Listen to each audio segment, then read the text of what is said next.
చెప్పడం జరిగింది 12 నుంచి 1 గంట వరకు ఇక్కడ దేవస్థానం ప్రాంగణంలో రేట్ల 3 వద్ద ఉంటామని దేవస్థానం ఏరియా పరిసరాల్లో 12 నుంచి 1 గంట వరకు మేము మాటించినట్టు ఇప్పుడు 1:03 అవుతుంది. మరి మేము చెప్పినాం కూడా మొన్నటి రోజున మేము ఏదైతే అంబేద్కర్ గారికి వినతి పత్రం ఇచ్చిన సందర్భంగా మేము తెలియజేసింది కూడా ఒకటే, ప్రధాని గారిని అన్న విషయం కావచ్చు, ఇంకేదైనా ఉంటే వెనక్కి తీసుకుంటే చాలు అనే విధంగానే మేము వినతి పత్రం ఇవ్వడం జరిగింది. మరి నిన్నటి రోజున కాంగ్రెస్ వాళ్ళందరూ కూడా పెద్ద ఎత్తున 10-15 మంది పెద్ద ఎత్తున మాట్లాడడం జరిగింది.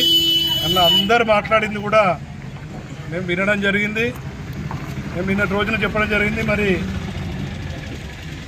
ఇక్కడ వాళ్ళే అన్నారు, అభివృద్ధికి సలహాలు ఇర్రి, అభివృద్ధి జరిగేది మేము చూపెడతాం, మీరు రార్రి అని చెప్పి పిలుపునియడం జరిగింది నిన్న.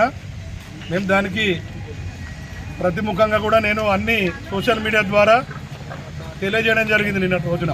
ఇక్కడ 12 నుంచి 1 గంట వరకు కూడా మేము ఇక్కడ వేచి ఉంటాం, మీరు రండి, మాకు డెవలప్మెంట్ చూపెట్టుర్రి, మేము సలహాలు ఇచ్చిపోతామని కూడా తెలియజేయడం జరిగింది. మరి ఇప్పటి వరకు కూడా ఎలాంటి రెస్పాన్స్ లేదు, ఎవరు కూడా ఇక్కడికి రాలేరు. దయచేసి ఒకటే చెప్తున్నా, రాజకీయాలు అనేటివి మనందరము ఎలక్షన్స్ ఉన్నప్పుడే ఓట్ల మట్టుకే చేద్దాం.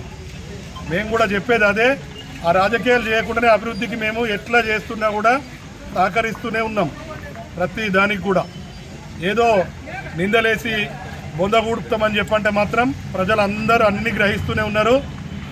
ఇప్పుడు మేము మొన్ననే చెప్పినాం, ఈ స్లాబులు పడ్డాక మేము వచ్చి చూస్తే కానీ శిఖరం కనిపిస్తలేదు. మరి దేవుని శిఖరం కనిపిస్తే ఎంతో గొప్పగా బయటికి వెళ్ళి మొక్కిపోయే సందర్భాల్లో మొక్కిపోతారని ఇప్పుడు ఉటావుటిన మళ్ళీ మీరు ఏదో చేస్తూనే ఉన్నారు. అది దైవాధీనం. అలాగే ఇక్కడికి వెళ్ళి చూస్తే కూడా మనకు ధ్వజస్తంభం కూడా కనిపిస్తే ఆ గుడిలో ఉన్న ముక్కోటి దేవతల్ని కూడా దర్శించుకున్న ఫలితం దక్కుతుంది. ఆ ధ్వజస్తంభం కూడా కనిపిస్తలేదు. మరి ఇప్పుడు మళ్ళీ ఏం ఆలోచిస్తారో. దయచేసి ఒకటే చెప్తున్నాం, మేము దేనికైనా సిద్ధం ఉన్నాం. మీరు అభివృద్ధికి ఎన్ని నిధులు తెచ్చిర్రో చర్చ కంటే కూడా మీరు ఎక్కడన్నా ప్లేస్ చెప్పారు చర్చకు సిద్ధము. మనం దయచేసి వాదనలు వద్దు. గౌరవ చైర్పర్సన్ గారు నిన్న చెప్పినట్టు మన ఎమ్మెల్యే గారు ఏదన్నా మీ ప్రధాని అనడం ఏదన్నా తేడా ఉంటే వారు సరిదిద్దుకునే గొప్ప వ్యక్తి అన్నారు. మేము కూడా అదే కోరుకుంటున్నాం.